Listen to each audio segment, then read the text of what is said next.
Ya está María Castiglione, en instantes ya estamos en pleno contacto con ellos para hablar de los temas en profundidad. Y también Carlos Arbía, hay una novedad importante, ya te diría en las últimas semanas, que es el precio del oro. Sí, en realidad, decir algo porque la información nos llega recién, está confirmada la ayuda, va a ser de aproximadamente 100.000 millones de pesos para esas 4 provincias, como adelantamos aquí en La Nación Más, y va a salir el decreto de necesidad y urgencia, como informó Manuel Adorni. Bueno, el oro. Si vos, Jan, averiguás y ves qué fue lo que más aumentó en el 2025, bueno, fueron los metales preciosos. Y dentro de esos, obviamente, el oro, la plata, el paladio, todo. Pero el oro aumentó 65% el año pasado, pero viene aumentando ya desde el año 2023. Es uno de los activos que uno puede tener. Es difícil tener oro, porque en realidad hay que tener un certificado, se compra, hay que tener el oro. El oro cotiza lo que se llama la onza Troy en el mercado de Nueva York. Para entender, una onza Troy tiene aproximadamente 31,3 gramos. Y uno tiene ese certificado y obviamente no es que tenga las barras o los lingotes de oro en su casa, ¿no?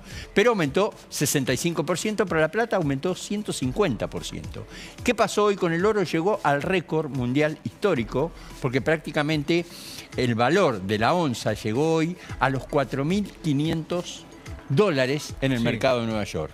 Un pico que obviamente no se registró nunca, es la mayor cotización desde que viene cotizando desde el año 79 en los mercados mundiales. En este caso, en lo que se diversifica en cuanto a inversiones y demás, ¿se ve un indicio de que haya grandes operadores moviendo el precio del oro o por ahora no? No, bueno, o sea, lo que ha pasado es que gran parte desde el 2023 en adelante, frente a una situación de tasas de interés muy bajas, empezaron a aparecer digamos, demandas de este tipo de activo físico, y el oro, de alguna manera, para entender un poco, en el 2023 subió aproximadamente un 10%, en el 2024 subió 25%, y en el 2025 sube prácticamente 65%. Hablando de este tema y de muchos otros más, ahora sí abro la mesa. David, gracias por venir. María, lo mismo. María Castiglione y David Miazo, ya los conocen, siempre son habituales de esta casa. María, ¿qué se puede significar con esta noticia que da Carlos, por ejemplo, en este punto en particular? Bueno, cuando los precios de los commodities y en particular de los metales suben, en parte tiene que ver con, además, una incertidumbre que también plantea Carlos, que tiene que ver con la duda sobre algunas monedas, en particular con respecto al dólar, y cuando hay dudas sobre la performance de crecimiento económico, de cómo va a ser esa política monetaria, si Estados Unidos tiene un déficit muy grande, bueno, la discusión sobre las tarifas. Cuando hay ruido en el mundo en general, hay un refugio que es el oro, ¿no? Y eso se está viendo bastante marcado, ¿no? Un mundo que está creciendo, sigue creciendo, salvo en el COVID. Uno mira la serie de largo plazo, todos los años el mundo crece, pero está creciendo a un ritmo inferior al que hubo antes de la pandemia. Entre el 2000 y el 2019 el crecimiento global era arriba del 4% anual y ahora está en torno al 3%.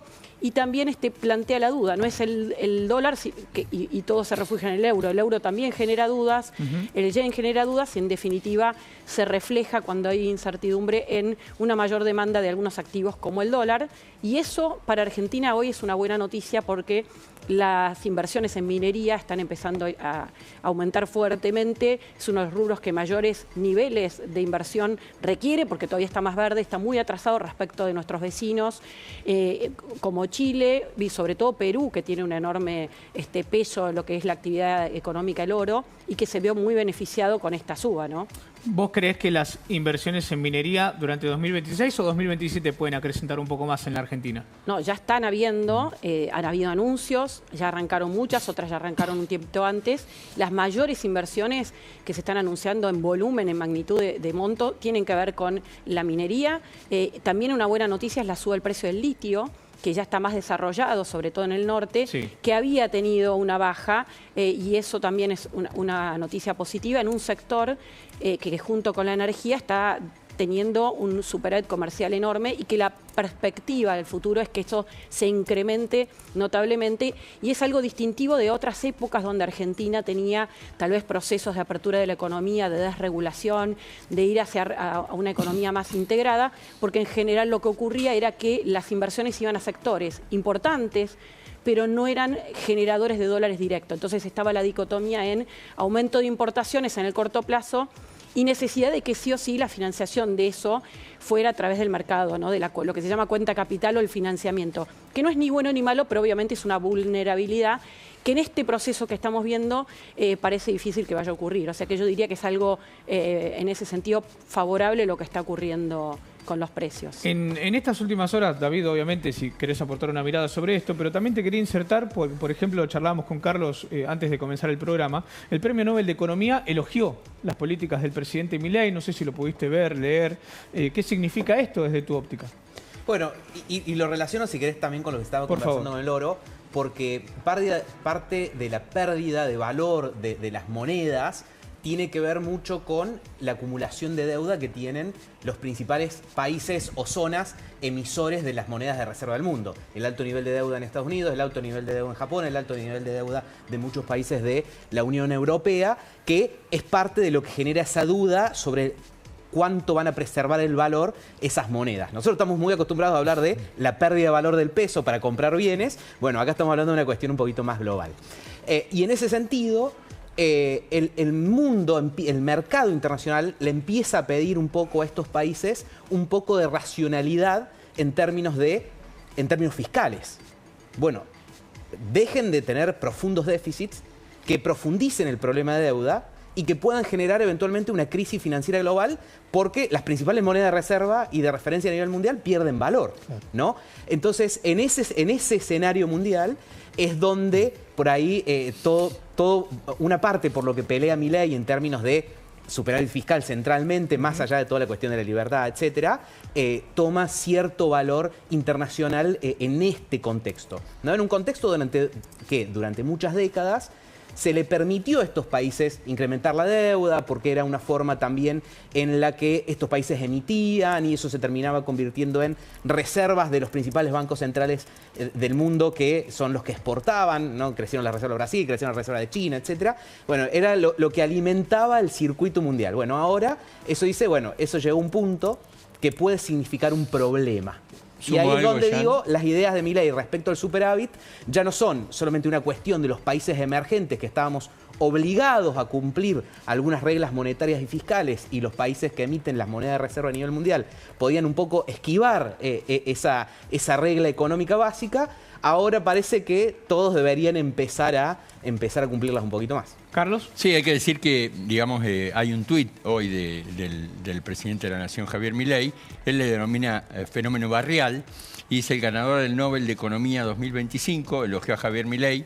¿Qué factores destacó el gobierno argentino? Y va en línea un poco con lo que decía David, que tiene que ver con lograr el superávit fiscal, estabilizar lo que tiene que ver con la moneda a través de una política cambiaria creíble.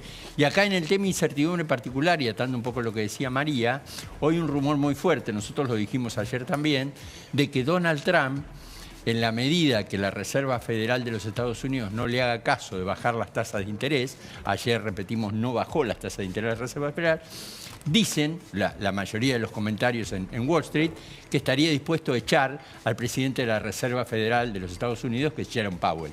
Y eso generó mucha incertidumbre hoy y obviamente eso hace, como dice María, que ante tanta incertidumbre, lo que pueda pasar en Estados Unidos, en Europa, bueno, el oro es un refugio. Se refugian ahí. ¿Les puedo sumar algo? Sí, un datito de color.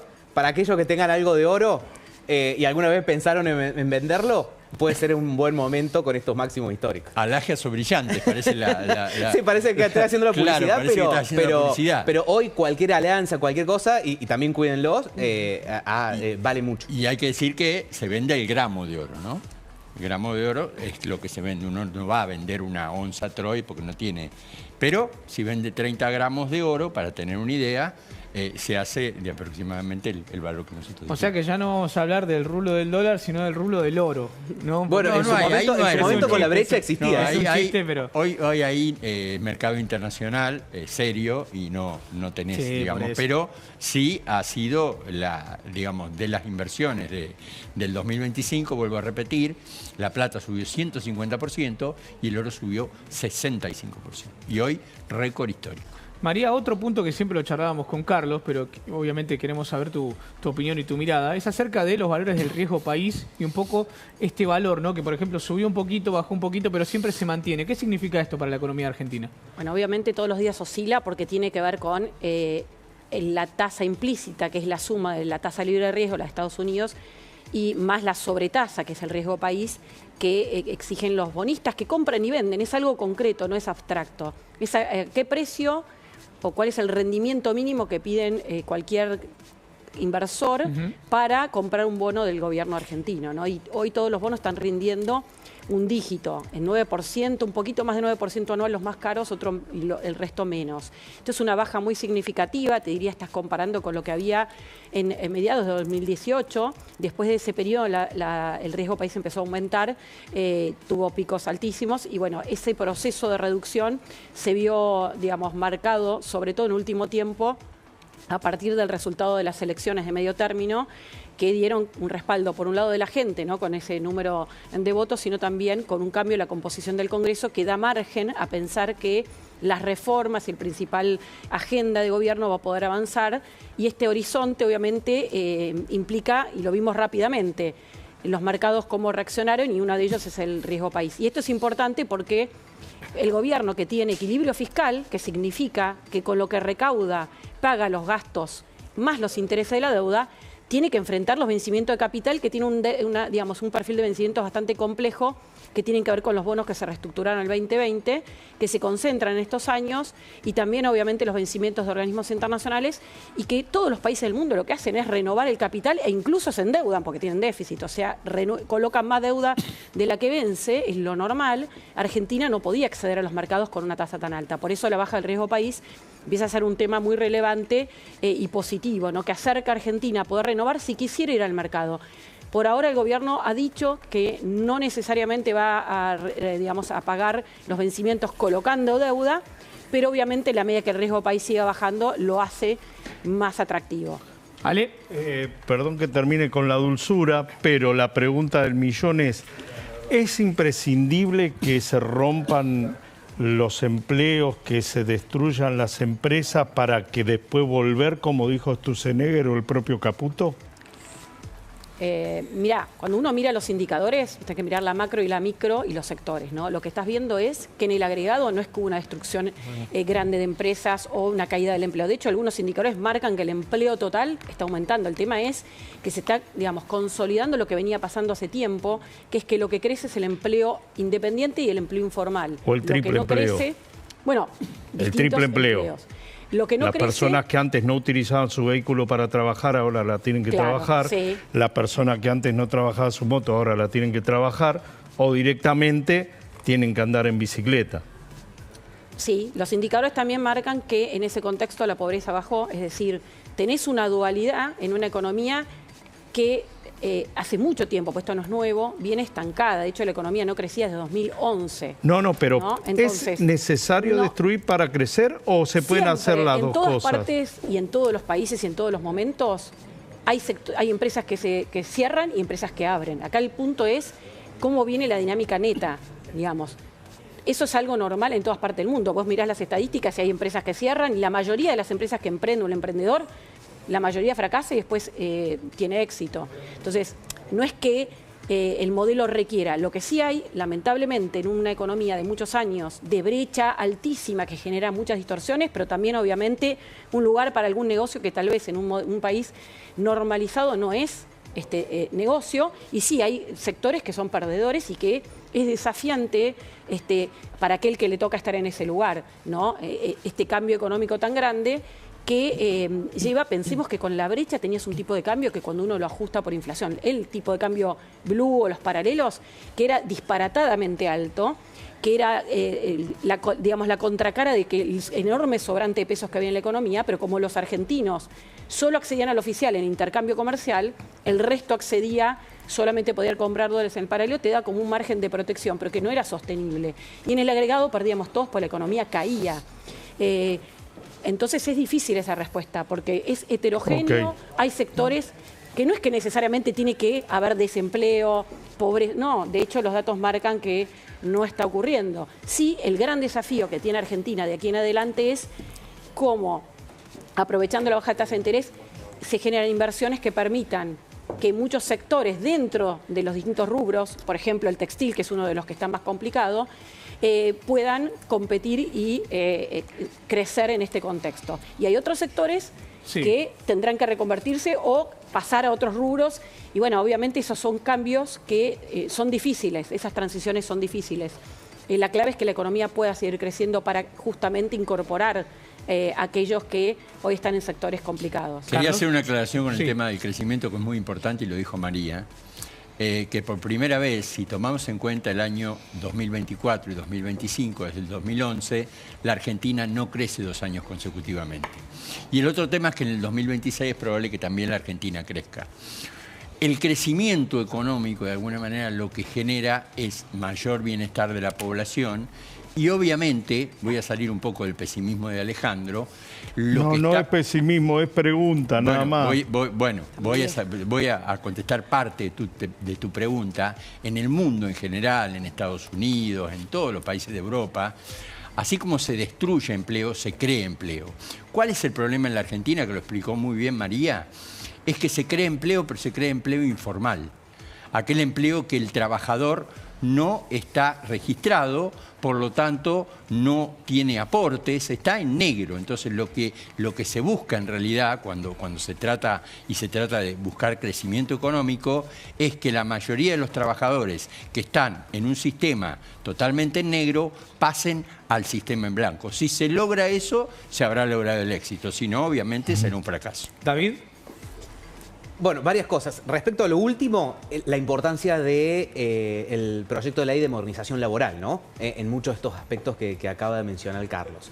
Y después, respecto también a lo que decía María, es claro que también estamos ante un cambio de modelo económico, donde parte de ese cambio significa mayor apertura y levantamiento de algunas protecciones. Entonces ahí tenés sectores como el textil que lo sufren más, algunos sectores industriales que lo sufren más, que son sectores que están complicados a nivel global, digamos. El industrial europeo y el industrial norteamericano, y lo vemos claramente con la política de Trump, se están quejando de la imposibilidad de competirle a China, ¿no? En términos industriales. Entonces, ahí claramente, bueno, va a haber sectores que destruyen empleo, y estamos hablando también de las inversiones en energía, en minería, efecto en campo, que son los sectores que crean empleo. Entonces va a haber un rebalanceo, y en ese rebalanceo, obviamente, al que le toca es sumamente catastrófico, y también se siente más en zonas urbanas como Gran Buenos Aires o Gran Córdoba, digamos,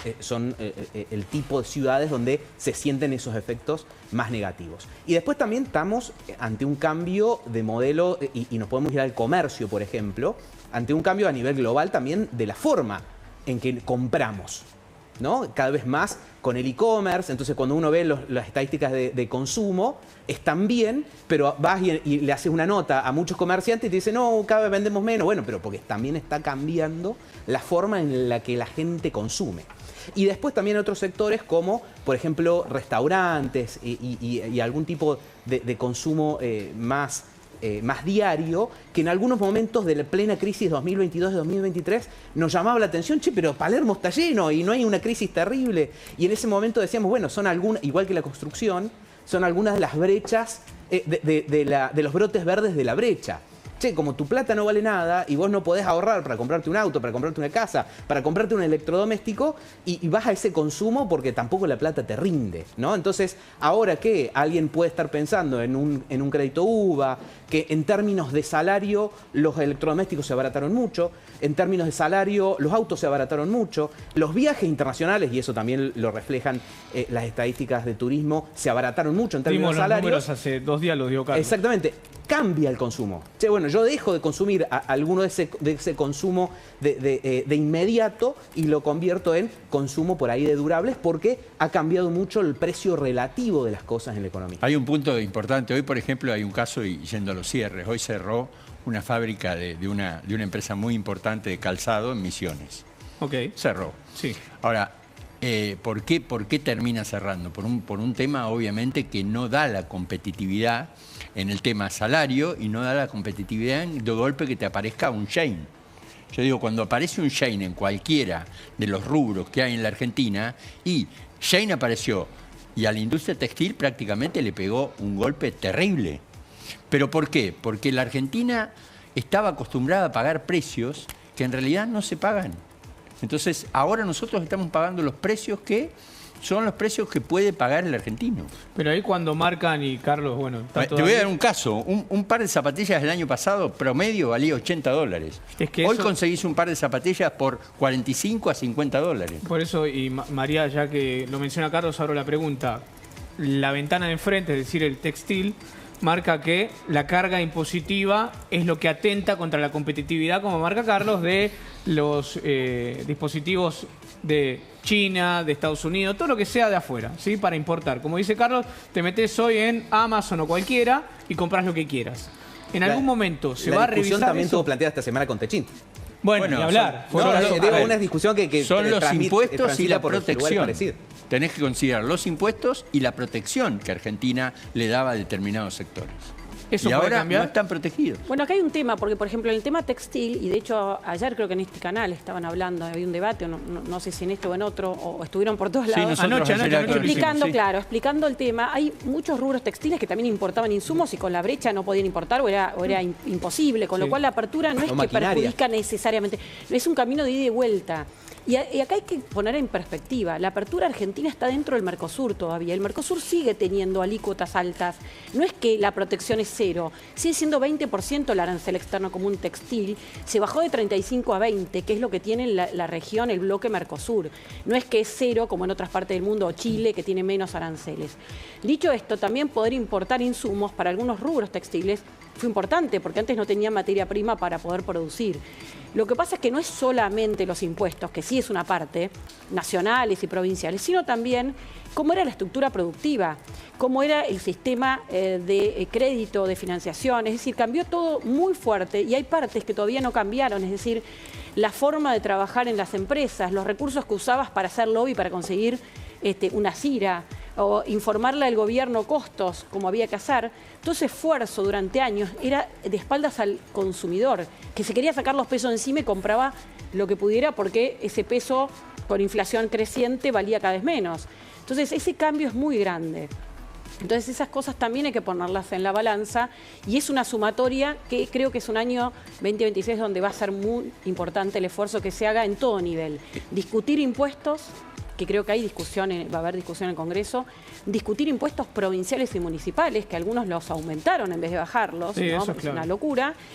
Y además, el tema del financiamiento más bajo y empezar en puertas adentro en las empresas a mirar también los procesos, los costos, el trato con los proveedores, las estrategias. Antes convenía estoquearse y vender poco porque lo que valía frente a la inflación era quedarte con la mercadería. El que se quedó con mucho stock hoy tal vez consigue más barato los insumos que antes. Entonces es difícil esa ecuación, es muy drástico el cambio de una economía que estaba con inflación de 2 dígitos por mes a una inflación que hoy sigue siendo alta, pero está muy lejos de esos números, ¿no? Y con perspectiva de que siga bajando.